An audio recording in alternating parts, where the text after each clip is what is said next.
Produzir arte contemporânea, deslocado dos grandes centros, né, não é uma questão muito fácil. A gente embate em diversas questões, tanto assim estruturais do próprio campo da arte, quanto de políticas culturais, de incentivo à produção artística.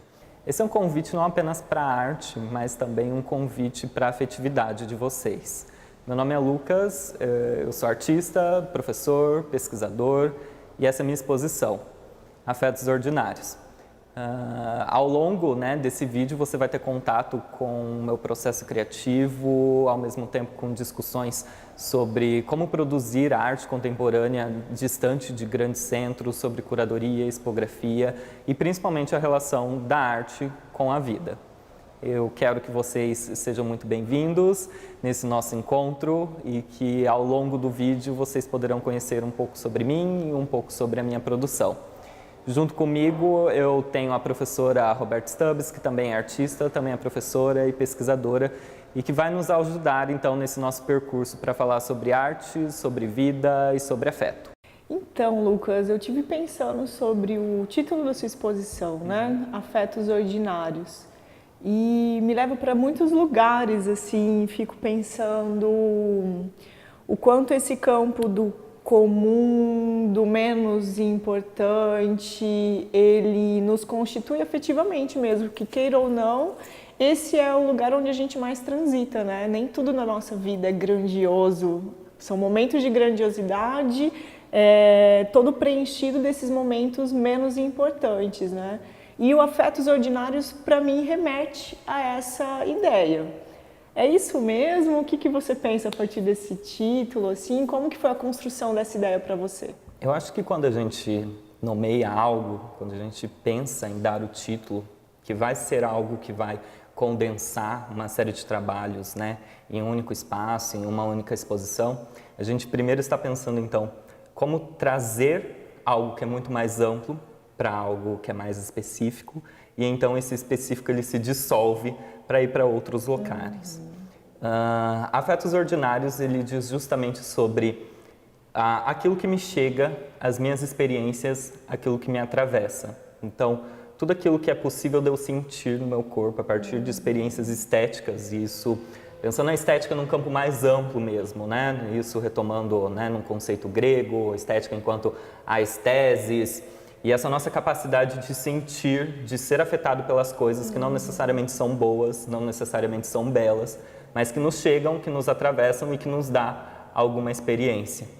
E esse ordinário diz justamente sobre aquilo que é banal, aquilo que é cotidiano, aquilo que é rotineiro, aquilo que é justamente o que acontece durante a nossa vida, durante a nossa existência, durante a nossa própria relação com o outro, com o mundo, durante o nosso ser e estar no mundo. E que não necessariamente é permeado de grandes eventos, não necessariamente é interpelada por grandes emoções, mas sim aquilo que nos chega, nos acontece e fica, que transporta o nosso corpo e ao mesmo tempo faz com que a gente pense sobre aquilo que é mais comum de uma outra forma. Vai ser sempre muito mais complicado a gente conseguir produzir, a gente conseguir realizar arte contemporânea, primeiro pensando em questões institucionais. A grande maioria das cidades no interior do país, eles não possuem um museu preparado, por exemplo, para execução de exposições ou até mesmo mostras, que tragam a arte contemporânea até esses centros que estão distantes das capitais ou de estados mais nucleares, como São Paulo ou então o Rio de Janeiro, ainda assim, eu acho que o papel do artista contemporâneo nessas cidades ele é muito importante, muito importante. Primeiro porque o artista contemporâneo, frente às diversas adversidades, ele consegue criar a sua própria forma de produzir arte. A arte contemporânea, ela instaura essa necessidade do artista em pesquisar e em criar a sua própria forma de produzir. Se antes a gente tinha, pensando numa história linear da arte, a gente teve algumas rupturas com os movimentos de vanguarda, mas essas rupturas, né, esses artistas questionavam certos paradigmas, mas eles ainda assim eles estavam vinculados a uma forma de produzir arte, a um estilo determinado, né? Então, para eu ser cubista, eu tenho que produzir de determinada forma, para eu ser surrealista, eu tenho que produzir de determinada forma. E a arte contemporânea não. A gente vem de um processo histórico de desmaterialização da arte, você não tem mais uma única verdade, uma única forma de produzir arte. E isso requisita do artista que ele crie a sua própria forma de produzir. Isso também faz com que o campo da arte contemporânea ele seja muito múltiplo, seja muito plural e que diversas expressões artísticas elas coexistem ao mesmo tempo. Na arte contemporânea a gente consegue ver experiências, né, em produções tanto de pintura, de escultura, que são, né, materialidades mais clássicas da arte, quanto de performance, de vídeo instalação, outras materializações ou até mesmo a ausência dessa materialização como uma proposta artística. Artistas contemporâneos fora desse centro, então eles acabam sendo responsáveis por produzir ações micropolíticas, né? Da forma com que eles se inserem, né, na própria sociedade, eles conseguem atingir, eles conseguem minar esse campo mais hegemônico do que a gente consegue entender como sendo arte. Ainda vigora no nosso país, né, um conceito de arte muito relacionado ao clássico, ao belo, aquilo que o sujeito ele consegue se reconhecer de imediato nas produções. Isso está muito atrelado à nossa própria realidade. A grande maioria dos sujeitos eles têm contato com a arte apenas nas escolas, né? E a disciplina de arte nas escolas ela acaba sendo muito desvalorizada em relação com as outras disciplinas, né? A disciplina tem uma carga horária menor. Os professores de arte às vezes não têm formação em arte, os próprios professores eles não conseguem estar acompanhando sempre exposições, eventos relacionados à arte, porque às vezes não tem mesmo na própria cidade. E é justamente por isso que o surgimento de artistas, de novos artistas vinculados a cursos, né, de graduação em arte, ou que de forma autônoma que produzam arte na contemporaneidade é muito importante, porque faz com que a gente repense todas essas instâncias, todas essas normativas que se construiu sobre a arte, sobre a forma de fruir a arte, sobre a forma da gente interpretar os objetos artísticos. É como se fosse uma revitalização do comum, né? Eu gosto de pensar essa ideia também porque se a gente pensa na relação entre estética e poética, a gente sabe que a estética ela remete a essa sensibilidade ao mundo, né? Um olhar sensível. E o artista, enquanto ato poético, ele é a pessoa que sai pelo mundo colhendo essas experiências estéticas e materializando isso poeticamente no seu trabalho, né? Então a gente vai, como se nós estivéssemos à deriva nas nossas experiências pelo mundo, absorvendo o que vemos na televisão, o que vemos na mídia, nos outdoors, nas ruas, na nossa família, no nosso trabalho, em tudo aquilo que vai nos acontecendo, e a gente vai, de alguma forma, coletando essas experiências ordinárias e poeticamente materializando formalmente, plasticamente essas experiências, né? Como que se dá esse dobrar no seu trabalho, assim? Como que é essa dobra mesmo disso que te afeta? Que é comum, da minha própria vida, é aquilo que se transforma em obra. Sim, que eu acho que é o que está aqui, não necessariamente que a exposição diga de você, né? Mas é você que materializou isso daqui, né? Você foi colhendo isso nos lugares, o que te afeta? Essa que seria a pergunta, assim. Eu acho que a gente tem que pensar em alguns caminhos possíveis, que foram os caminhos que, digamos, eu percorri para construir poeticamente esses meus trabalhos. Acho que o primeiro dele diz justamente sobre as formas domésticas. Eu sempre penso, quando vou executar um trabalho, na correlação de conteúdo com forma. Eu acho que isso é a essência para a gente conseguir expressar alguma coisa. Não necessariamente comunicar, mas sim dar vida a alguma coisa que pode ser muito diferente para cada uma das pessoas que depois, porventura, olhar para o trabalho. E essa relação doméstica está até mesmo no tamanho dos trabalhos. Então, eu uso um formato A4, né? São papéis comuns, são formas comuns e que as pessoas elas conhecem, são formas domésticas, digamos assim. E quando eu penso na materialização dessas formas domésticas, dessa materialização de todas dessas relações que estão entremeadas à minha vida, né? Eu não estou pensando unicamente numa forma autobiográfica, eu não penso um trabalho, penso a arte relacionada à vida, mas eu não penso a materialização desse trabalho como uma forma puramente autobiográfica. Eu acho que nem mesmo os trabalhos que se propõem autobiográficos, eles conseguem ter essa relação, porque a única certeza que a gente tem é que a duração, né? Ela vai ser totalmente outra, vai ser totalmente diferente. Então, a única certeza que a gente tem é da mobilidade, é a duração flexível, digamos assim. E a partir do momento em que, então, mesmo que eu proponha fazer um trabalho autobiográfico, eu retorno nas minhas lembranças algo que aconteceu, seria impossível eu reproduzir tal qual o fato que me aconteceu. Então, acho que a autobiografia acaba sendo uma relação também de autoficção, de ficcionar, de tensionar essa realidade. E eu acho que é nesse campo de forjar outros territórios que partem do real, mas que não necessariamente são reais, que eu consigo materializar o meu trabalho. Fazendo estudos, né, da arte contemporânea no interior do Paraná, eu consegui perceber uma relação temporal muito mais próxima aos movimentos do modernismo ou até mesmo da arte clássica.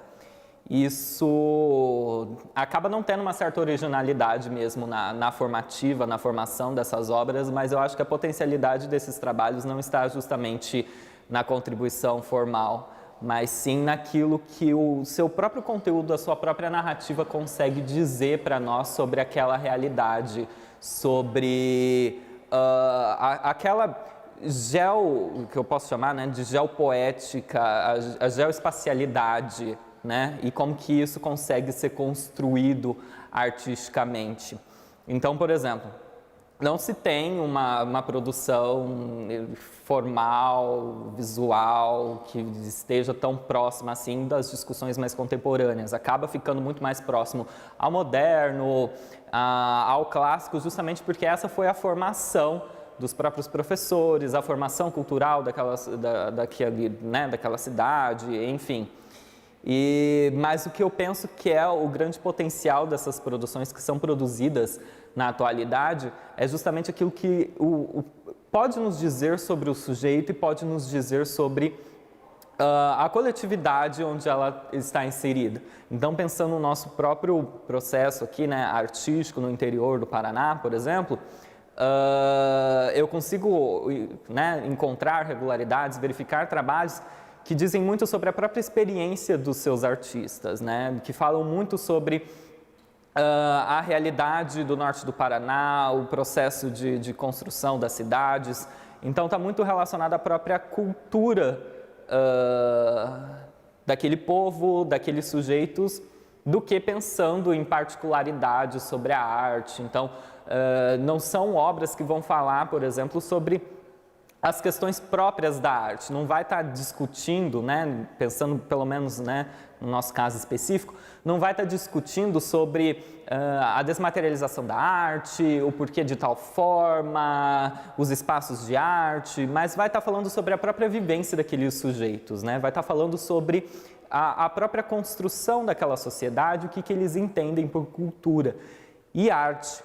E eu acho que é justamente aí que se encontra a potencialidade desses trabalhos e a necessidade da gente dar visibilidade para esses trabalhos e mostrar esses trabalhos para outras localidades, né? A gente precisa fazer com que isso que é produzido no interior seja vista em outras espacialidades, em outros locais, até para que a gente tenha um intercâmbio, tenha uma troca artística muito mais rica, tanto entre quem produz, tanto com quem frui as próprias obras de arte. É interessante isso que você coloca, que eu também me ocupo muito dessas questões quando penso a arte como uma forma de expressão que bebe do mundo e devolve ao mundo outro mundo, né? Algo nesse sentido, assim. E quando a gente fala dessa ficção, tendo como base de produção a realidade, eu acho muito interessante quando a gente consegue transcender a dimensão do sujeito, a dimensão do eu, artista, produtor, que às vezes se confunde muito com um ego, né? Um ego mal resolvido, inclusive. Quando a gente ultrapassa esse lugar, a gente alcança a dimensão do outro. E aí a gente entra num lugar, num campo onde a experiência ela é de fato compartilhada. E por mais que a gente encontre o acento de um sujeito que produz, né, a assinatura de um sujeito que se dá pela forma, pelas cores, pelos temas, não necessariamente pela assinatura propriamente dita, mesmo quando a gente encontra essa assinatura, que eu acho ela muito interessante também, a gente entende que aquilo é da ordem do transbordamento ao outro, dessa experiência compartilhada e comum. E aí a gente retoma a ideia de estética e de poética novamente, né? Exatamente. Que é o que faz mais sentido no meu entendimento, quando eu vou numa exposição e sou tocada por um trabalho. Não é necessariamente a história daquele artista, apesar que saber disso é um complemento, mas é aquilo que eu, enquanto sujeito, enquanto subjetividade, enquanto alguém que tem algum conhecimento também em relação à arte, à cultura, à política, ao que for, consigo construir enquanto campo de possíveis, né? Enquanto campo de emoção, inclusive, também, né? Acho que pensando no processo criativo, essa relação da poética, né, que tem uma base relacionada mais a poieses do que a esteses, né? Quando a gente está num processo de criar o acontecer em si da obra, né, potencialmente tudo é possível de ser materializado naquele trabalho. Só que a gente precisa ir pensando, fazendo escolhas, buscando em todo esse globo de potencialidades, né, do que pode vir a ser a nossa obra, aquilo que a gente vai materializar, aquilo que a gente vai escolher colocar ali. Eu acho que é justamente esse o campo da poiesis, né? Quando eu estou falando do processo criativo, né, eu estou falando da obra em seu acontecer, e que é o único momento em que a obra ela é realmente do artista, né? A obra só é do artista enquanto ele a faz. Depois que ela está pronta, a obra deixa de ser dele e passa a ser do outro. E aí a gente consegue ir construindo essas outras relações, né?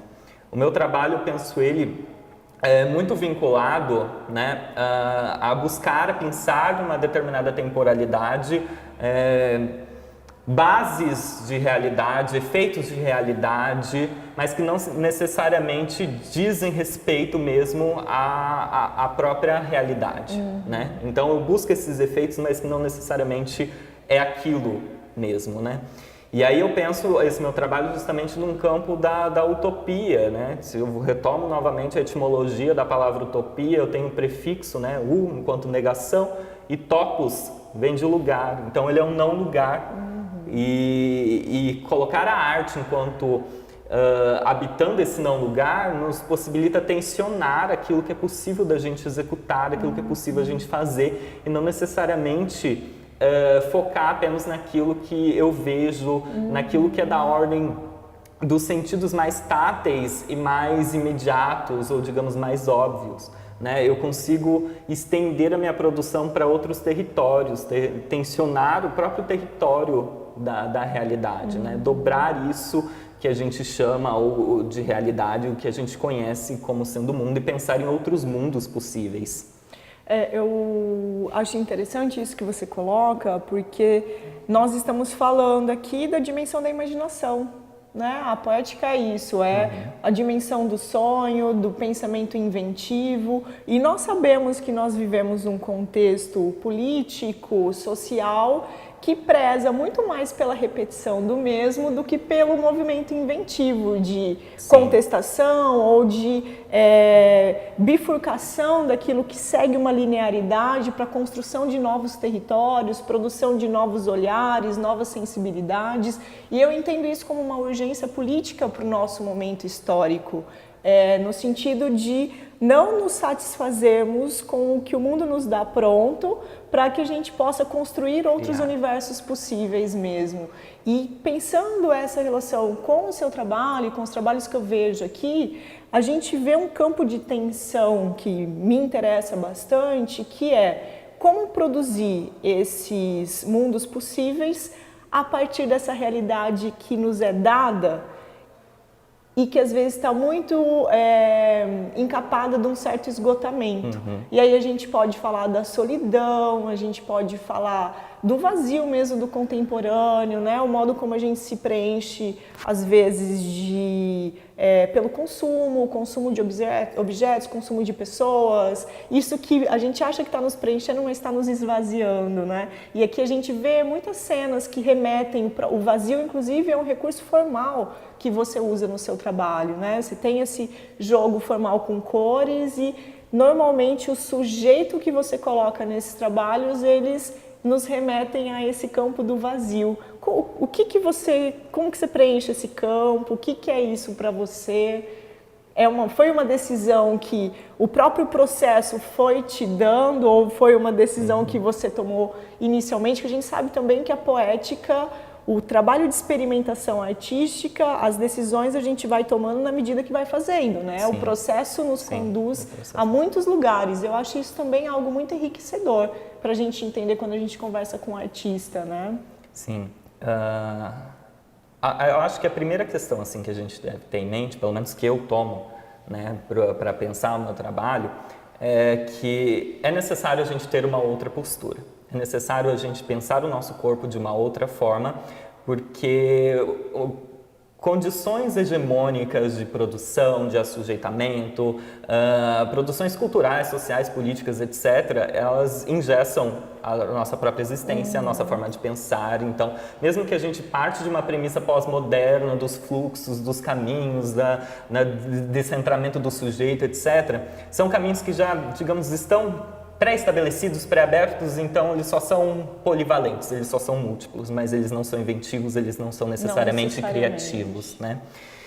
E aí eu penso o meu trabalho justamente, primeiro, a partir dessa colocação. Eu preciso me permitir ser afetado pela ordem estética, pela estesis, isso não só em contato com a obra de arte, mas com as coisas banais da vida. Eu preciso conseguir fazer com que esse meu corpo sinta, saia desse anestesiamento. O contrário de estética é justamente, né, o anestesiamento, aquilo que nos impossibilita de sentir alguma coisa.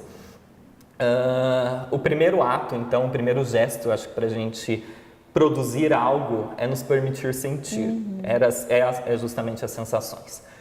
E aí o meu trabalho, ele acabou assim, ele não pretendia ser, mas acabou sendo um trabalho que tem uma base romântica, histórica, que é muito fortalecida nessa relação de questionar uma ordem, um cânone, uma conduta pré-estabelecida, né, que o romantismo vem, né, de uma superação do neoclassicismo, e que propõe um outro olhar, uma outra sensibilidade para o cânone, para a moral, para a forma paradigmática, tanto de se produzir conhecimento quanto de se produzir arte do iluminismo, né? A gente sabe que é uma forma extremamente etnocida que delegou todas as outras formas de conhecimento ao senso comum ou negou todas as outras formas de conhecimento como existentes e afirmou a única verdade científica como sendo a base para o mundo e a solução também para os problemas do próprio sujeito.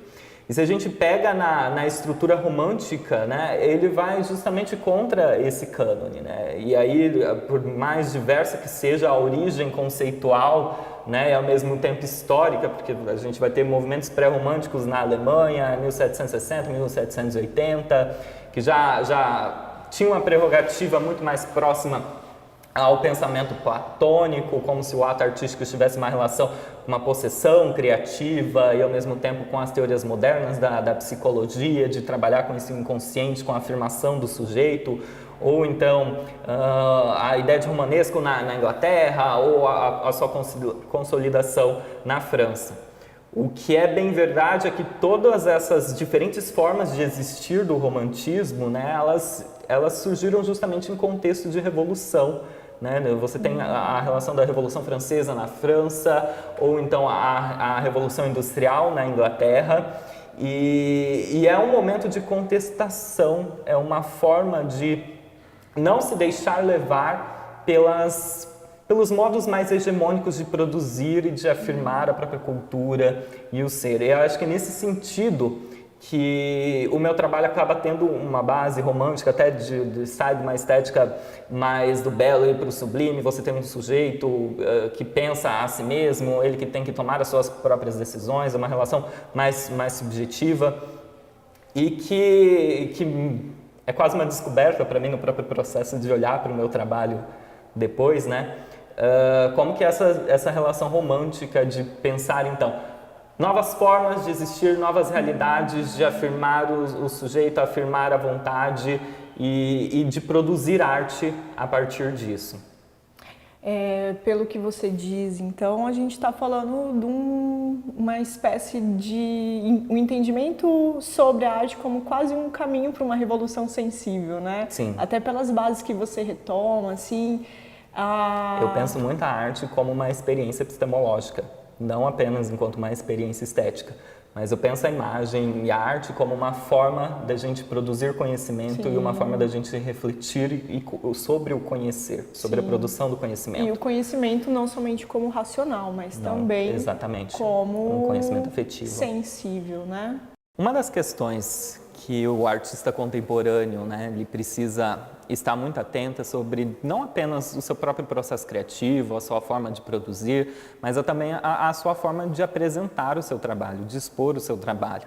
Uma discussão que tem sido muito atual é justamente sobre a figura do artista também como um curador, não necessariamente precisando de um terceiro olhando para o seu trabalho, pensando em como organizar essas suas obras. Mas sim o próprio artista, de frente do seu próprio trabalho, ele consegue ter critérios, ele consegue pensar e organizar e refletir a partir da sua própria obra, da sua própria poética e construir um trabalho curatorial. Geralmente se pensa a curadoria, né, de uma forma, né, mais simplificada, como apresentar uma obra para alguém, como fazer com que alguém tenha uma experiência estética em uma exposição, né? E aí o curador seria esse sujeito justamente que faz a mediação entre o sujeito que olha e ao mesmo tempo a obra e o artista. Algo que é muito interessante que foi trabalhado na Bienal de São Paulo do ano passado é justamente um deslocamento dessa centralidade do curador, né? Não é como aquele sujeito que seleciona os artistas, que selecionam as obras, que pensa absolutamente como tudo vai ser feito, como tudo vai ser exposto em uma exposição. Na Bienal do ano passado, a temática, né, é uma temática contra a temática ao mesmo tempo, porque ela tenta fugir dessa noção mais reducionista, né, era afinidades afetivas. E aí você tem um convite para que um grupo de artistas, eles pensem os seus próprios trabalhos e pensem em como que esses trabalhos eles podem conversar com outros trabalhos. Você tem uma relação curatorial que é muito mais aberta, muito mais relacionada ao diálogo com que um artista, com que uma obra ela pode ter com outro trabalho ou com outro artista, do que a visão centralizada em uma única pessoa, né, ou um conjunto de curadores que são responsáveis, então, por um evento desse porte, como foi a Bienal de São Paulo. Sobre a curadoria, eu acho muito interessante quando a gente fala em termos de curadoria, e pensando no trabalho do Lucas aqui, o Lucas ele desempenhou um papel bastante complexo aqui nessa exposição, que foi ser artista, propositor e curador do próprio trabalho. A gente tem um conceito que eu acho interessante, que o Ricardo Basbá usa, que é o artista etc., que é o artista responsável pelas várias etapas da produção. Em termos gerais, o senso comum, a gente acaba entendendo, pensando que a arte, ela se encerra, o trabalho do artista se encerra na produção de um objeto, pintura, escultura, ou que objeto for. Mas, na verdade, a exposição também faz parte do pensamento artístico. Como o trabalho vai ocupar um espaço, como ele vai dialogar com esse espaço, como esse espaço pode pode ser pensado para reforçar o conceito da exposição.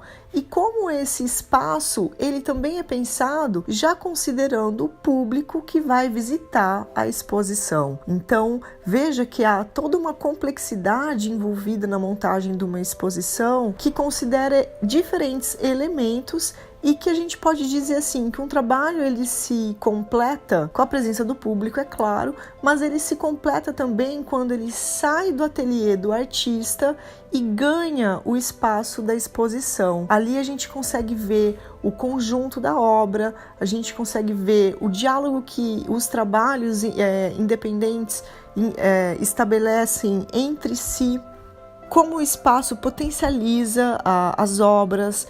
E o artista, ele precisa considerar tudo isso, como expor o seu trabalho. Então, o pensamento artístico, ele está para além do objeto, ele considera todas essas etapas aí que culmina na reflexão de como eu irei expor. O trabalho curatorial, ele ajuda muito a potencializar as qualidades que o trabalho artístico possui, criando uma coerência entre eles, um diálogo entre os trabalhos. É muito interessante quando existe realmente a figura do curador e a figura do artista, que podem estabelecer um diálogo entre si. E é claro, né, que na ausência dessas duas figuras distintas, o próprio artista pode desempenhar esse papel também. O próprio artista pode desempenhar o papel do curador, pensando, então, essa dimensão que a gente já comentou aqui de como o trabalho vai ocupar o espaço, de como esse espaço vai potencializar a obra e de como também as pessoas que forem visitar essa exposição irão transitar por esse espaço. Existem artistas contemporâneos, artistas produzindo no interior do estado, no interior do país, mas muitas vezes esses artistas eles não ganham visibilidade justamente por estarem geograficamente numa posição periférica, por nós não estarmos no centro do debate sobre arte, da produção sobre arte, no centro do sistema da arte, a gente acaba não aparecendo e, consequentemente, não sendo inserido nesse circuito. Esse tipo de mostra, como aqui no Calil, ele é legal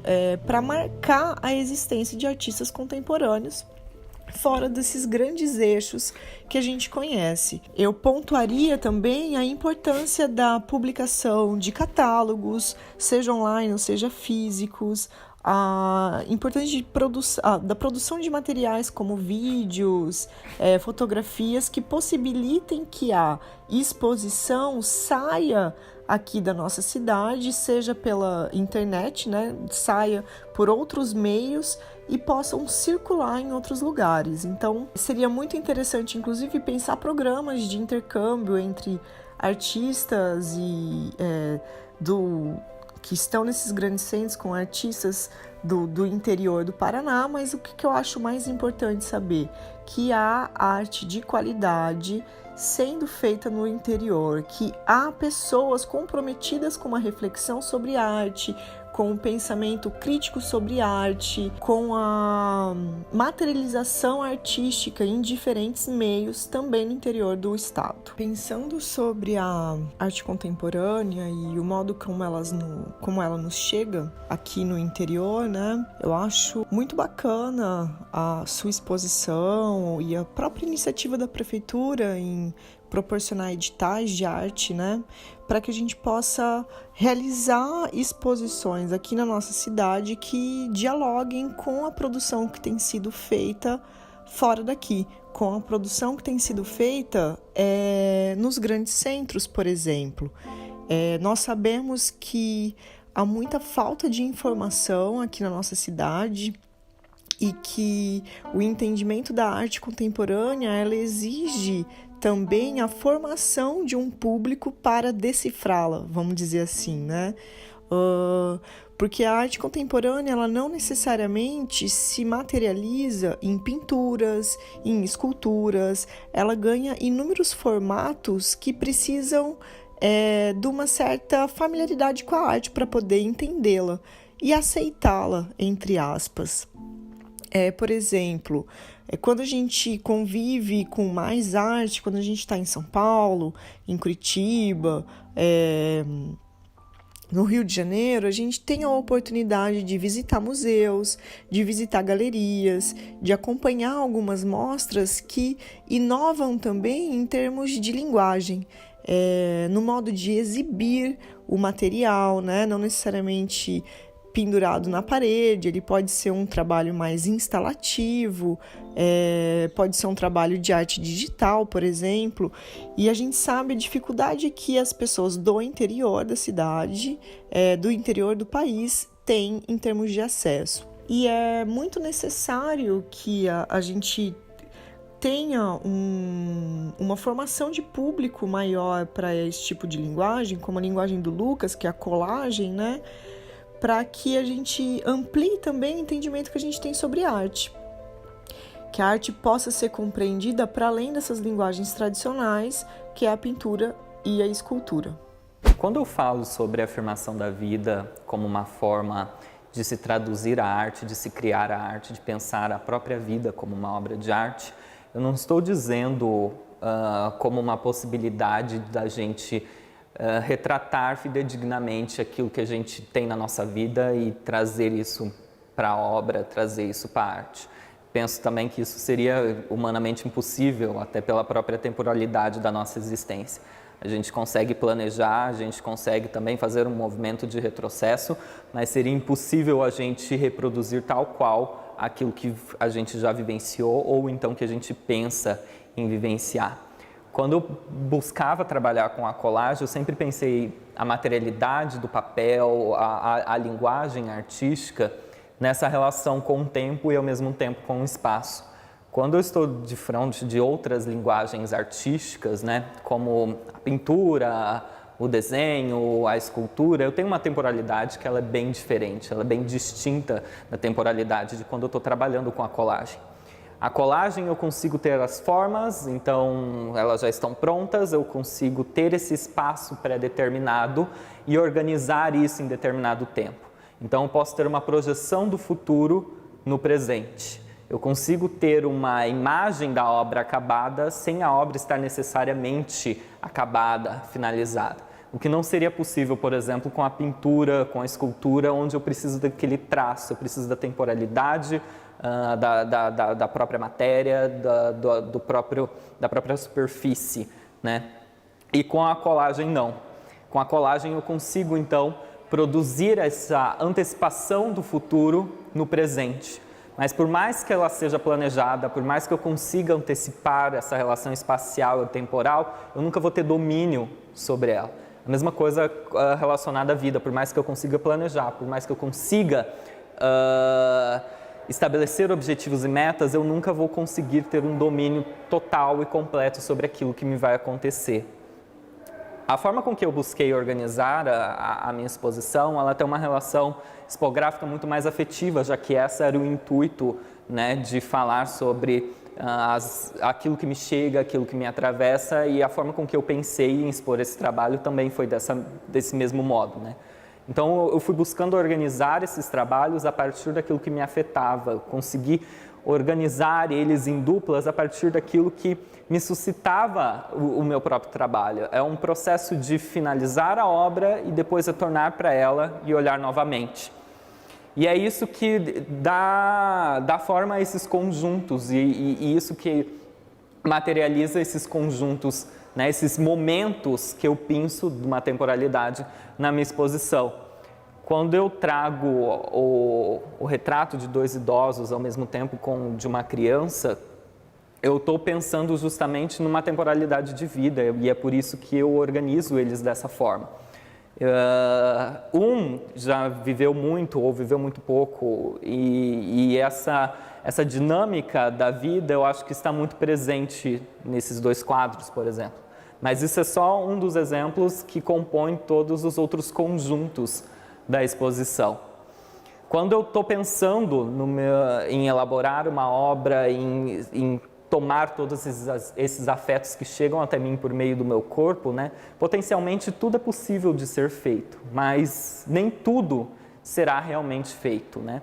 Isso desmistifica toda essa ideia da obra de arte como uma grande realização, porque toda a minha vida ela é responsável por aquilo que eu faço, né? Eu não tenho um momento inicial, um estalo que eu digo, é isso e é assim que finalizou a minha obra. Então, as minhas primeiras garatujas, os meus primeiros desenhos, foi o que possibilitou, por exemplo, eu ter produzido essas colagens, eu ter feito esses trabalhos. Então, tudo aquilo que eu já fiz está refletido naquilo que vocês olham agora. E é por isso que eu não penso a obra de arte como esse grande estalo, essa grande materialização de uma inspiração divina, mas sim como resultado da minha própria experiência de vida. E quando eu estou falando de experiência de vida, eu não estou necessariamente falando sobre uma questão autobiográfica, é puramente ao contrário. Eu procuro afirmar justamente aquilo que me chega, aquilo que me acontece, mas ao mesmo tempo aquilo que sai de mim. É uma espécie de troca. Pensaria, né, imaginando uma fita de Moebius, que é ao mesmo tempo dentro e fora, né? E esse dentro e fora é o que possibilita com que eu pense, então, a realidade e a ficção. E nesse cruzamento entre essas duas instâncias, eu acho que a gente consegue afirmar a arte como um resultado da nossa própria vida, né? A gente pode criar a nossa vida da mesma forma que a gente pode criar e materializar os nossos afetos como uma produção artística.